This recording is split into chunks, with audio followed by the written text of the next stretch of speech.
propose aujourd'hui de découvrir l'art de la communication efficace. Je suis Catherine Biaudet, coach en développement personnel et professionnel et sophrologue psychocomportementale certifiée. L'art de la communication consiste en effet à s'exprimer de manière optimale et écouter correctement de manière optimale également. L'art de la communication, c'est écouter de manière optimale ce que la personne vient de vous dire et de lui répondre tout aussi correctement. Écouter et non entendre. Écouter est une capacité intellectuelle, alors qu'entendre est une capacité physique. Comment réussir à communiquer de façon optimale, à communiquer correctement? Je vais commencer, si vous le voulez bien, par un constat.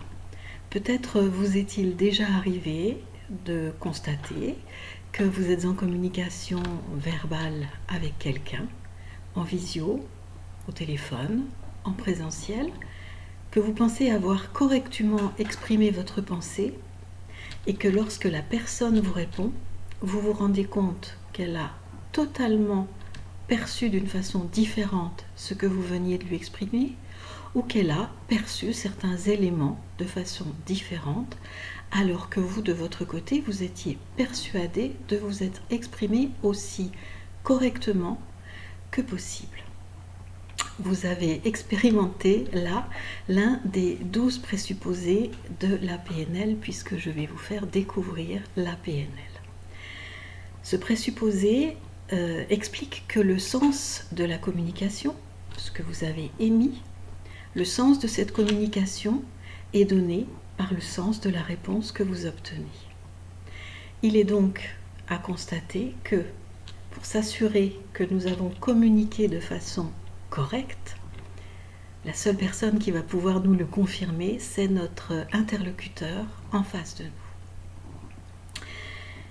Cet interlocuteur vous permet d'évaluer la qualité de votre message et d'envisager également la façon de reformuler votre message de manière à ce qu'il soit écouté de façon identique à la façon dont vous avez voulu l'émettre.